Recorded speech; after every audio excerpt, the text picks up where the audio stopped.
Hi everyone, today I'm going to be making some homemade vegan Twix that are also gluten-free, and they're supposed to be better than Twix. I will be seeing if that's true at the end. I have some Twix that I got from the store. But to start out, I preheated the oven to 350 degrees. I prepared a pan and I put some wax paper in the pan, but you're supposed to use parchment paper, so I don't know, they said it's okay, you can use wax paper. Now I'm going to make the coconut layer. I have 1 cup of finely shredded unsweetened coconut. This is half a cup of almond flour. 1/4 cup of coconut oil. Okay, so now I melted the coconut oil and I'm going to put it in.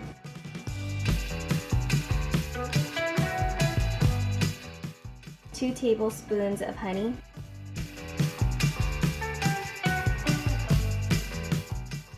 This is half a teaspoon of vanilla extract. This is half a teaspoon of flaky sea salt. Now I'm just gonna mix it.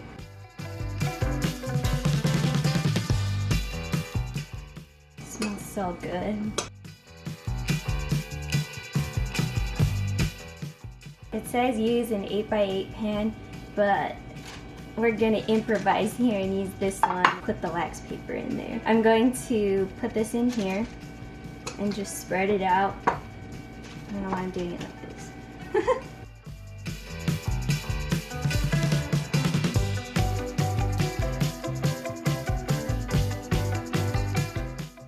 It says put it in the 8x8 dish, and I'm improvising and I'm using this dish, and I kind of just put it in like a rectangle form just because it's supposed to be like a square. So now I'm just gonna put it in the oven for 10 to 12 minutes to bake, and then we'll see what it looks like. I put it in the oven and I'm going to wait until it's lightly golden and toasted. This is half a cup of coconut cream. This is 3/4 cups of maple syrup. And then you just mix it together. And now it's just going to boil over high heat until it becomes like a caramel consistency.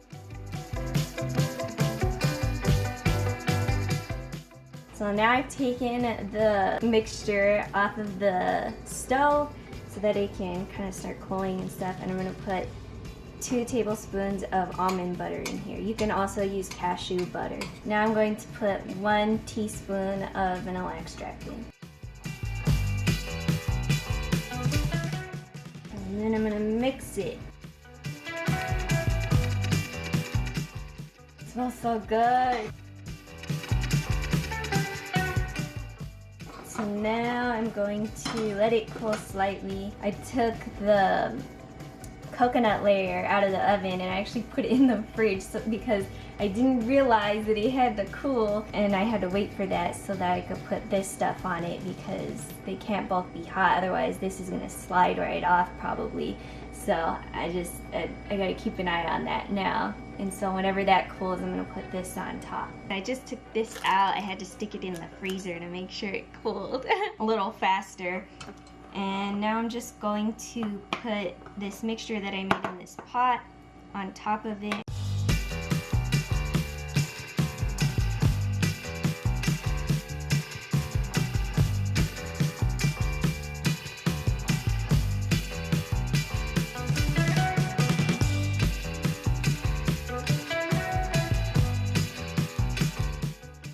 So the stuff that I just put on is equivalent to the layer of caramel in the Twix. So now I just have to stick it in the freezer for 30 minutes. So this is about 12 ounces of dark chocolate, and now I'm going to put in 1 tablespoon of coconut oil, and I'm just going to put it in the microwave so that I can melt the chocolate, and I'm going to mix it after it gets heated up a little bit. Here's what the chocolate looks like mixed with the coconut oil. Now it just has to sit for 10 minutes. So now I'm going to dip the pieces I have cut into the chocolate, and then I'm going to put them in these non-stick pans just because I don't want them to get stuck on anything.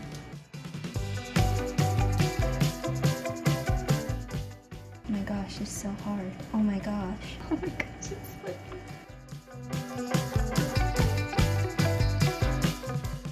Oh, they're all gonna break.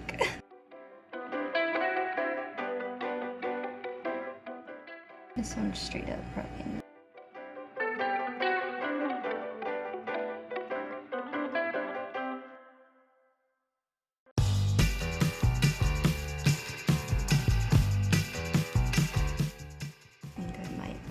It might be easier to do it with your fingers.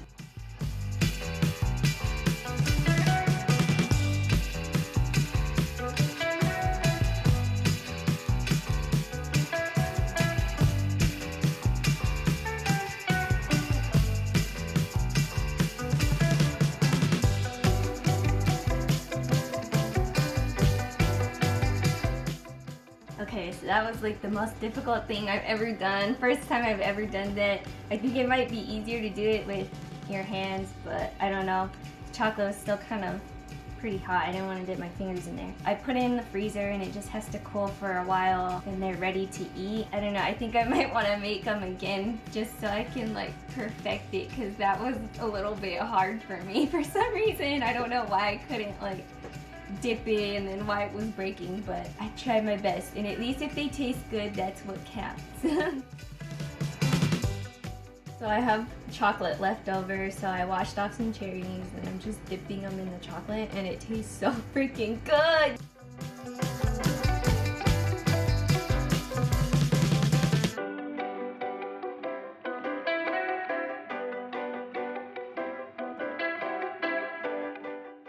I put a couple Twix, actual Twix, on the plate so you guys can see. Here are mine, the best ones out of the ones that I had frozen. And you can just see this one's milk chocolate. This is the actual Twix, and then this is dark chocolate, and this has salt on top of it. I'm gonna try the one I just made first. This is what it looks like on the inside of the Twix, the homemade Twix.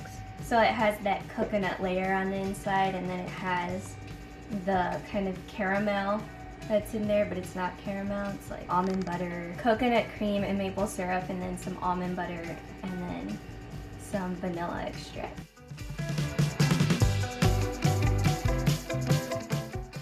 I like it. It's really good. It's a good substitute for like if you don't want to go out and get the chocolate bar. I don't know if it tastes like a Twix. Here's the Twix.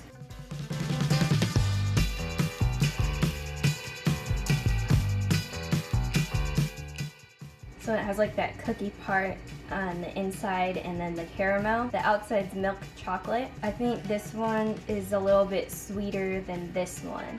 Like the salt gives it a taste that doesn't make it like a sickly sweet. Like the Twix is like kind of sickly after trying this one. Like it's too sweet or something. So I think I actually like this one better, which is pretty amazing because they said it was supposed to be better. But it's like all melting on my hands. I do like Twix still. This one's so good. And I don't even like coconut stuff, so it's amazing that I even like this one, because it has coconut shreds in it, and it just tastes so good. I'm just kidding, I'm not gonna throw this out. But yeah, I definitely like these a lot. It's kind of a game changer for me, I think. I would like spend time making these more often in the future, I think, and perfect them, and just whenever I want them. I think I'd rather have this. It just feels healthier and stuff too. And then these homemade ones that are vegan and gluten-free, they can be refrigerated for up to 2 weeks. I think I'd want to make more, honestly, because I felt like it was a little bit, and I want to make a bunch. The portions were supposed to be 16, but you know, like I like big pieces, like an actual chocolate bar, so I kind of didn't do that, and then some of them kind of broke, as you saw. It was just like I was not having a good time with that. But I tried my best, and I'm just glad that they taste good, and I'm hoping that I get better at making these. I also wanted to add that the Twix has more of a crunch to it versus the homemade ones. I don't know if it's because I haven't freezed them and they haven't had time to like get harder or something, but the crunch is cool, but I still think I like these homemade Twix better. And this recipe is from Tieghan Gerard from halfbakedharvest.com. So I'm gonna have the recipe linked down below in the description box in case you guys want to try it. These are so good. I'm like so happy. Also, if you're a person that doesn't like dark chocolate, I think you should still try it because it's still like, it's good. But if you like milk chocolate, I don't know, I guess you could use milk chocolate maybe, but try the dark chocolate first because it's not going to disappoint you, I don't think. I hope you enjoyed watching me make homemade vegan Twix for the first time ever at home. If you liked it, make sure you give this video a thumbs up, and if you're new, please subscribe and click the bell so that you can see more of my content. Thank you so much for watching. I'll see you guys next time.